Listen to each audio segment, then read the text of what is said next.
यानी एक तरफ राहुल गांधी प्रियंका वाड्रा हैं जो देश की लोकतांत्रिक व्यवस्थाओं में सवाल खड़े कर रही हैं, पब्लिक का विश्वास हिलाने का प्रयास कर रही हैं, और दूसरी तरफ नरेंद्र मोदी हैं जो बता रहे हैं कि भाई चुनाव आयोग का जो काम है वो ढंग से कर रहा है तो उसकी तारीफ होनी चाहिए, क्योंकि मोदी का फंडा क्लियर है, चुनाव जीतो या हारो, वो दूसरों पे दोष नहीं डालते। वो राहुल गांधी की तरह कभी ईवीएम, कभी चुनाव आयोग, कभी वोटर लिस्ट का रोना नहीं रोते हैं। राहुल गांधी कह रहे थे कि हरियाणा में सारे एग्जिट पोल कह रहे थे कांग्रेस की सरकार बननी चाहिए, नहीं बनी इसलिए चुनाव चोरी हुआ है। आपने नरेंद्र मोदी को कहते सुना कि सारे एग्जिट पोल कह रहे थे कि 2024 के लोकसभा इलेक्शन में मेरी 300 प्लस सीट आ रही है, मेरी 240 आई है, कुछ तो गड़बड़ी हुई है। एक लफ्ज आपने नरेंद्र मोदी को कहते सुना? सिर झुका के स्वीकार किया जो जनादेश आया और सिर झुका के काम में लग गए। और दूसरी तरफ राहुल गांधी है, हर चुनाव में वही माहौल बनाते रहते हैं कि ईवीएम खराब, वोटर लिस्ट गड़बड़, इलेक्शन कमीशन खराब। राहुल गांधी जीते तो सब हीरो। 99 सीट पे पूरा पब्लिक इनकी माहौल बना दी कि अरे राहुल गांधी 99 ले आए बॉस। तब तो इनका ईवीएम गड़बड़ नहीं था। कोई राहुल गांधी पर उंगली ना उठा पाए, इसलिए राहुल गांधी ने वोट चोरी का नाम ले लेकर पूरा कंफ्यूजन फैला रखा है। भाई ये बोल के चल देते हैं, दुनिया रायता समेटती रहती है। कभी कह रहे हैं कि हरियाणा की तरह बिहार में वोट चोरी हो रही है, कभी कह रहे हैं कि बिहार में वोट चोरी की कोशिश हो रही है, कभी कह रहे हैं कि बिहार में वोटिंग के दिन जो वीडियो आए वो वोट चोरी की कड़ी को और मजबूत कर रहे हैं, कभी कह रहे हैं कि बिहार में वोट चोरी नहीं होगी क्योंकि बिहार की जनता वोट चोरी होने नहीं देगी। अरे बॉस, आदमी का आधा बाल गिर जाएगा सिर का इनका बात सुन सुन के, तनाव में कि वोट चोरी हो रही है कि नहीं हो रही है, क्या करना है बॉस। चित भी इनकी, पट भी इनकी, सिक्का भी इनका, सिक्का बनाने वाली फैक्ट्री भी इन्हीं की। अब अगर राहुल गांधी बिहार चुनाव हार जाएंगे तो चुनाव आयोग पे दोष मढ़ देंगे कि देखो मैं तो बोल ही रहा था। जीत जाएंगे तो कहेंगे देखो मैंने पहले ही कहा था कि वोट चोरी होने नहीं देगी पब्लिक। राहुल गांधी कैसे अभी से हार और जीत दोनों के लिए बहानों की भूमिका बना रहे हैं, सुनिए एक बार। और अब ये बिहार में यही काम करने की कोशिश कर रहे हैं। मैं आपको गारंटी देता हूं कि जो इन्होंने हरियाणा में किया ये वो बिहार में करने की कोशिश करेंगे।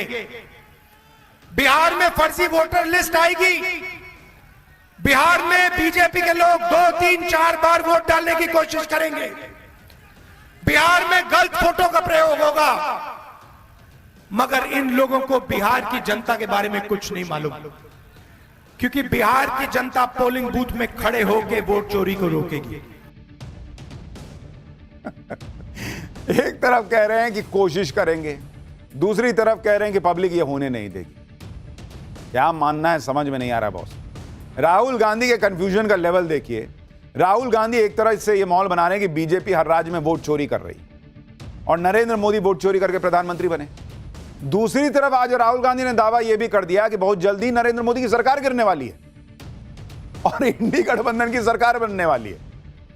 अगर नरेंद्र मोदी वोट चोरी करके चुनाव जीत रहे हैं तो फिर राहुल गांधी कैसे इंडी गठबंधन की सरकार बना लेंगे। दूसरी बात, जब हरियाणा के सीएम कहते हैं कि सारी व्यवस्था है तो राहुल गांधी उसे चुनाव धांधली से जोड़ देते हैं। जब खुद इसने इतने कॉन्फिडेंस से कह रहे हैं कि बहुत जल्द केंद्र में उनकी सरकार बनने वाली है, तो लोग नहीं पूछेंगे कि राहुल गांधी के पास कौन सी व्यवस्था है जो कह रहे हैं कि सरकार बनने वाली है मिड टर्म। राहुल गांधी कैसे डंके की चोट पर अब कह रहे हैं कि बहुत जल्द उनकी सरकार बन सकती है। सुनिए जरा दावा सुनिए। मेरी एक पर्सनल गारंटी है और मैं आपको यह कह रहा हूं, यह मेरा वायदा है, जिस दिन हिंदुस्तान में इंडिया गठबंधन की सरकार बनेगी, जो समय आने वाला है,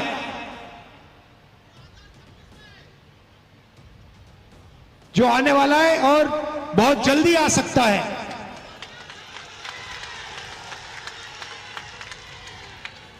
हमारी गारंटी है कि दुनिया की सबसे बेहतरीन यूनिवर्सिटी, नालंदा यूनिवर्सिटी जैसी यूनिवर्सिटी हम बिहार में खोलेंगे। कभी कभी तो लगता है राहुल गांधी सुबह सुबह उठकर वो रॉक पेपर सीजर खेलते हैं। रॉक पेपर सीजर, वोट चोरी हो गई है, रॉक पेपर सीजर, आज कोशिश हो रही है रॉक पेपर सीजर हमारी सरकार बनने जा रही है। अरे बॉस मन बनाइए। और मैं आपको बताता हूं ये सब क्यों कर रहे हैं सीरियस नोट पर। एक तो कि इनसे कोई ना पूछे कि आप काहे हरा रहे हैं, अरे वो सब चोरी हो रहा है बताए ना तुमको। और दूसरा कि निराशा का जो भाव कार्यकर्ता में आ गया है कि अब तो कुछ होना नहीं है, तो उसको पंप भी तो रखना है कि अरे अभी गिरेगी सरकार, यार क्या बात कर रहे हो, अभी आ रहे हम सरकार में। वोट चोरी पर राहुल गांधी खुलासे तो कर रहे हैं, लेकिन उनके खुलासे ना सियासी भूकंप ला पा रहे, ना जनता लोड ले रही। और जनता विश्वास करे भी तो कैसे? राहुल गांधी खुलासा करते हैं, उधर फैक्ट चेक में उनके दावे गलत साबित हो जाते हैं। हरियाणा को लेकर भी राहुल गांधी ने जो खुलासा किया, बिहार के चुनाव में उसकी कोई हलचल ही नहीं दिख रही। और शायद इसी बौखलाहट में राहुल गांधी अब नई थ्योरी ले आए। राहुल गांधी ने वोट चोरी को अंबानी अडानी से जोड़ दिया भाई, क्योंकि अभी तक उनको लगा कि मसाला नहीं लग रहा है, तो वोट चोरी में भी मिर्च मसाला लगाने के लिए उन्होंने अंबानी अडानी से वोट चोरी जोड़ दिया भाई। Next level. सुनिए जरा। सवाल उठता है ये चोरी क्यों करते हैं? ये चोरी अदानी और अंबानी की मदद करने के लिए, अरबपतियों की मदद करने के लिए, आपकी जमीन अदानी अंबानी जैसे लोगों को देने के लिए, आपके अस्पताल, आपकी यूनिवर्सिटीज, आपकी कॉलेजेस प्राइवेटाइज करने के लिए ये वोट चोरी की जाती है। राहुल गांधी में एक हुनर तो है बॉस, वो घुमा फिर के फिरा के हर चीज अंबानी अडानी से जोड़ने वाला लेख लिख देते हैं। मुद्दा कोई भी हो, राहुल गांधी उसमें अंबानी अडानी को खींच के ले ही आते हैं। जबकि राहुल गांधी का यह नैरेटिव इतना घिस पिट गया है कि क्या ही बोला जाए। आपको याद नहीं है 2019 में यही राहुल गांधी राफेल डील को लेकर कितना हंगामा काटे थे कि पीएम मोदी ने राफेल की डील ही की है अनिल अंबानी को फायदा पहुंचाने के लिए, यही आरोप लगाए थे ना। तब राहुल गांधी ने पूरा माहौल बना दिया था कि पीएम मोदी ने अपने उद्योगपति दोस्त अनिल अंबानी को फायदा पहुंचाया है राफेल डील में। लेकिन आप देखिए कि आज की डेट में उन्हीं अनिल अंबानी पर ईडी ताबड़तोड़ एक्शन ले रही है। ईडी अनिल अंबानी के बंगले समेत उनकी कंपनियों से जुड़ी 7500 करोड़ की संपत्ति जब्त कर चुकी है।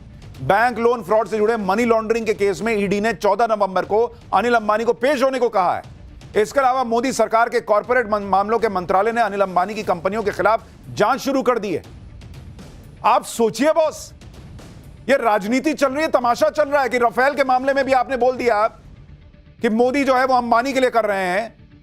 अगर अंबानी दोस्त थे और उनके लिए राफेल की डील की थी तो आज अंबानी पे छापे कैसे पड़ रहे हैं? सोचिए अगर वो राफेल इसी तमाशे की भेंट चढ़ गया होता, सुप्रीम कोर्ट से क्लीन चिट ना मिली होती, तो इन्होंने तो एकदम क्लियर कर दिया था कि नहीं घोटाला हुआ है। और आज जब पाकिस्तान से भिड़ने की नौबत आई तो वही राफेल काम आया। जब गलवान हुआ तो वही राफेल चीन के बॉर्डर पे खड़ा रहा, तो चीन जो है वो पीछे हटा रहा। राहुल गांधी का क्या बोल के चल देते हैं, उसके बाद या तो मीडिया फैक्ट चेक करेगा या दुनिया फैक्ट चेक करेगी। देश कहीं नहीं है इनके लिए। इधर राहुल गांधी पीएम मोदी अनिल अंबानी में सांठगांठ बता रहे थे उस वक्त, उधर मोदी सरकार और ईडी दोनों अनिल अंबानी के खिलाफ तगड़ी जांच कर रहे हैं। अब कोई बोले राहुल गांधी से पूछे कि अगर मोदी राफेल डील अनिल अंबानी के लिए कर लिए थे तो जांच क्यों कर रहे हैं अनिल अंबानी की? लेकिन क्या है उनका, उन्होंने बोल दिया तो बोल दिया। कोई उनसे सवाल पूछ सकता है, और जो सवाल पूछने वाले हैं वो तो वैसे ही बिछड़े हुए हैं। अरे बाप रे, राहुल गांधी ने बोल दिया, अब क्या? राहुल गांधी की गजब की राजनीति है। चुनाव बिहार में हो रहा है, बात कर रहे हैं हरियाणा में वोट चोरी की। चुनाव बिहार के मुद्दों पर है, वहां भी अंबानी अडानी कर रहे हैं। और आज तो अलग लेवल का गजब कर दिए। राहुल गांधी अडानी के बेटे की बात करने लगे, अंबानी की बेटी की बात करने लगे, अमित शाह के बेटे जय शाह की भी बात करने लगे। राहुल गांधी ने कहा कि जय शाह को बैट पकड़ना नहीं आता, लेकिन क्रिकेट के चीफ बन गए।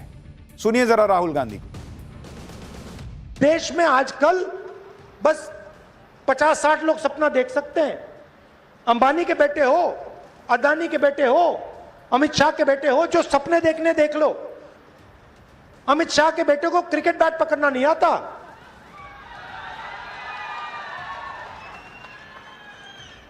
रन लेना तो छोड़ दो, मगर है वो क्रिकेट का चीफ। पूरी क्रिकेट कंट्रोल कर रखी है। क्यों कर रखी है? पैसा। राहुल गांधी दूसरों के बेटे के बारे में तो बात कर रहे हैं। कोई उनसे पलट के पूछ लेगा कि वो इतने चुनाव हराने के बाद भी कांग्रेस के मुखिया टाइप क्यों बिहेव करते और बने हुए हैं, किस वजह से? वो भी किसी पूर्व प्रधानमंत्री के बेटे हैं तभी ना, या बहुत शानदार परफॉर्मेंस कर रहे हैं कांग्रेस के लिए इसलिए इतना उनको जो है वो चढ़ा के रखा गया है कांग्रेस में? कौन बात के लिए? और जय शाह का बिहार के चुनाव से क्या लेना देना बॉस? एक तरफ तो राहुल गांधी और उनका इकोसिस्टम कहता है कि चुनाव में मुद्दों पर बात करो, शिक्षा और रोजगार पर बात करो। खुद राहुल गांधी चुनाव में अडानी अंबानी करते रहते हैं और अब जय शाह का नाम भी करने लेने लगे कि अमित शाह के बेटे को तो बैट पकड़ना नहीं आता, क्रिकेट का चीफ कैसे बना हुआ है? राहुल गांधी कह रहे हैं कि जय शाह को बैट पकड़ने नहीं आता, वो क्रिकेट के चीफ बन गए। राहुल गांधी भूल गए कि कांग्रेस के नेता अशोक गहलोत के बेटे वैभव गहलोत राजस्थान क्रिकेट बोर्ड के अध्यक्ष रहे। अगर क्रिकेट को कंट्रोल करने की बात है तो नॉन क्रिकेटर भी क्रिकेट बोर्ड को चलाते रहे। अशोक गहलोत का बेटा कैसे चला रहा था? वो क्या बहुत बड़े क्रिकेटर हैं? और भारत में ये कोई नई बात नहीं है। शरद पवार बीसीसीआई और आईसीसी दोनों के चीफ रहे। शरद पवार क्या बहुत सेंचुरी पे सेंचुरी ठोकते थे क्या? वो भी कोई क्रिकेटर नहीं थे, नेता थे। पूछें कभी शरद पवार से कि आप कैसे बन गए थे बॉस? इसी तरह एन श्रीनिवासन बीसीसीआई और आईसीसी के चीफ रहे। वो क्रिकेट खेले हैं क्या?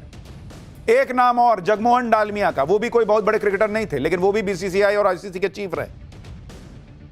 लेकिन राहुल गांधी तो माहौल ऐसे बना रहे हैं कि भाई बैट पकड़ना नहीं आता और अमित शाह के लड़के जो हैं वो क्रिकेट के चीफ बन गए हैं क्योंकि वहां भी कुछ कर दिया होगा इन लोगों ने। लॉजिक देखिए इनका। आईसीसी जैसे लग रहा है कि आईसीसी भी मोदी और शाह की जेब में है। यह सुनो मेरा लड़का आ रहा है, चीफ बना देना। और अगर यही बात है तो फिर सवाल यह भी उठेंगे कि खुद गांधी परिवार में कौन बड़े क्रिकेटर या खिलाड़ी थे बॉस, कि उनके परिवार के नाम पर भारत में खेलों के कई अवार्ड रखे हुए थे, स्टेडियम बनवा दिए गए। राजीव गांधी के नाम पर राजीव गांधी खेल रत्न पुरस्कार रखा गया था। राजीव गांधी कौन सा खेल खेलते थे बॉस? यह भारत में खेल जगत से जुड़ा सर्वोच्च खेल पुरस्कार था। अब सवाल उठेगा कि राजीव गांधी कौन से बहुत बड़े खिलाड़ी थे जो उनके नाम पर खेल जगत से जुड़ा सबसे बड़ा अवार्ड इतने साल दिया जाता रहा, बाद में पीएम मोदी ने इसका नाम बदला और मेजर ध्यानचंद खेल रत्न पुरस्कार किया। इसी तरह इस देश में गांधी नेहरू परिवार के नाम पर बने देश में 23 बड़े खेल परिसर हैं। नेहरू, इंदिरा, राजीव गांधी में कौन बहुत बड़ा महान खिलाड़ी था बॉस कि उनके नाम पर स्टेडियम बन रहे थे? एयरपोर्ट है Indira Gandhi international airport. Indira Gandhi pilot थी क्या कि उनके नाम पे एयरपोर्ट बनाया? पब्लिक नहीं पूछेगी आपके लॉजिक से। अस्पताल बना हुआ है, बहुत बड़े डॉक्टर थे इनके परिवार के लोग कि उनके नाम पे अस्पताल बना हुआ है। For more of such videos, do like, share and subscribe to ET Now Swadesh.